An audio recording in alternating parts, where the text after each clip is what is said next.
Today I'm going to be talking about the Sao Paulo disaster, and I am not Portuguese, so I'm sorry that I'm pronouncing it wrong. So the Sao Paulo is an aircraft carrier, and it's also a region in Brazil, but we're going to be talking about the aircraft carrier today, and it was originally the Foch.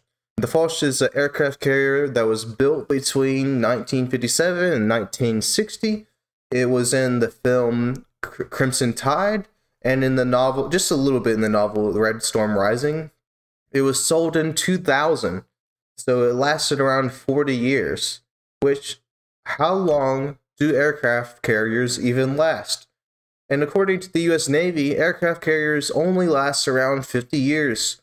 The Foch is in the Clemenceau class, and there is both the Clemenceau and the Foch.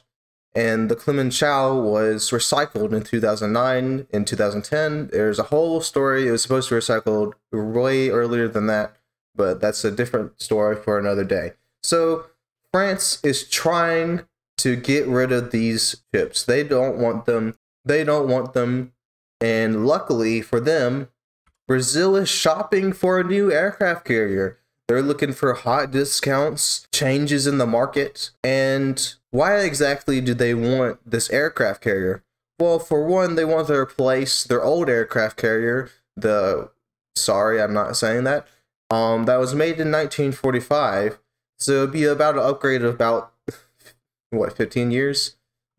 Initially, Spain offered to build them a new one for 500 million. For a small price of $500 million. The other main reason Brazil wanted to buy an aircraft carrier is because they got new toys for Christmas. They got 23 A4 Skyhawk airplanes for about $70 million from Kuwait. Brazil just needed something to carry around their expensive little toys. So it's a win-win situation. Brazil gets an aircraft carrier for their expensive toys, and France gets a sum of money that's like, whatever, I don't care. And so in 2000, the Foch was bought by the Brazilian Navy and transferred over there. So the president of Brazil at the time, he lived in Sao Paulo for most of his life. And here's a quote from him about the purchase of Sao Paulo. And it says, "Few countries, even today, have the capacity to operate with high efficiency in the high seas. It is important that Brazil continues to be one of them." I don't know if this is really related, but it seems kind of suspicious that the Foch was renamed to Sao Paulo. I mean, it could just be because it's the biggest city in Brazil, but you know, it's kind of sus if you ask me. And it became the flagship of the Brazilian Navy. So really, this was all about politics and marketing. So he really marketed this as a nationalist piece, like, we got this aircraft carrier and we're strong, we have a strong navy, and we can use our expensive toys now.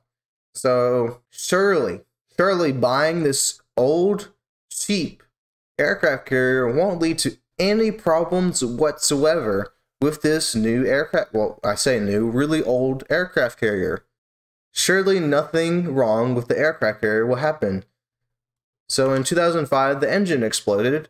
After only 4 years of service, the engine blew up and started a fire. And here's a fun fact I bet you couldn't figure out by yourself. An aircraft carrier can't go without an engine. The Sao Paulo went under a period of years between 2005 and 2009 where it was undergoing upgrades and modernization. They added a bunch of stuff to it. There's a whole list of stuff they added to it. And it was completed in 2009 and supposed to be operational in 2010. But really, they used this as an excuse to upgrade 12 of their A4 Skyhawks for 140 million USD, which is like, I don't know, like 12, 13 times what they bought the ship for. So they started testing out the ship in 2010, and in 2011, they said it was safe and ready to go, and they expected it to rejoin the Navy in 2013. So they expected it to join in 2013, but in 2012 there's a fire on the ship again. So the Navy said that they were ready to decommission the Sao Paulo, and Now Brazil is now, like, the tables have turned now. France was the one trying to get rid of it. Now Brazil is trying to get rid of this ship they bought because it's just worthless. It's a worthless hunk of metal. Brazil got an absolute sucker to buy this ship for 1.9 million USD, which is actually a pretty good price, all things considered. Even some people were mad about how low they sold it to them, but you'll see why that's why it's pretty bad for this company.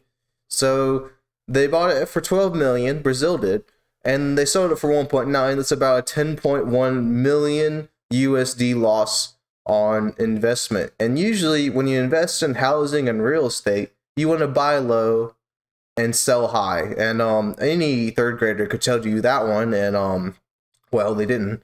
So this Turkish company is to dismantle and recycle the Sao Paulo for assumingly a profit. So environmentalists step in. Why did they step in? Well, there's about 10 tons of asbestos on the Sao Paulo.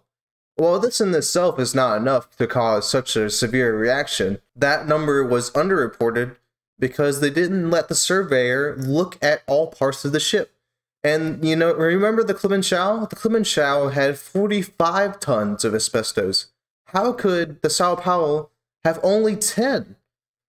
So obviously there was something going on here. So the Turkish officials were not happy about this, and the public was outraged about the asbestos, as, you know, as anyone would worry about that. What exactly does asbestos do again?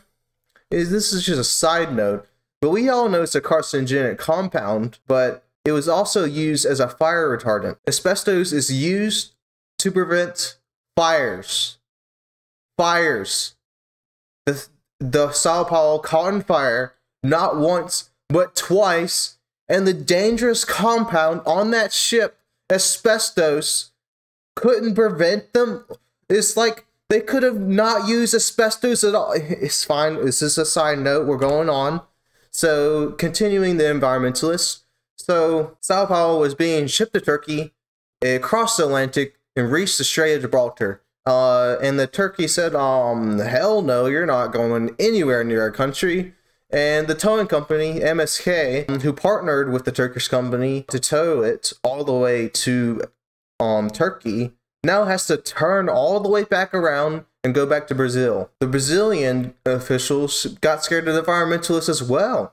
So when the tugboat hauling the Sao Paulo arrives at Brazil, off the coast of Brazil, you're like, you're not going to dock anywhere near us. You can just stay out in the ocean. Have you ever been in a parking garage where you just start circling over and over? Like there's nowhere for you to park and you're just circling. Well, imagine that for like 2 months and you're spending $5 million for that extended period of time. So MSK lost $5 million, and that's more than double what the company bought it for. And it's just under half of what Brazil paid for the entire aircraft carrier in 2000. So the environmentalists, the Brazilian officials were scared of, got mad anyways because they wouldn't let the Sao Paulo dock. And without the needed repairs, the Sao Paulo was like unable to keep going, so they just sunk it. They just said, you sunk my aircraft carrier, and they, you know, the environmentalists got mad at them. I mean, that's understandable. So after finally, after 60 years, this dumb ship is finally gone.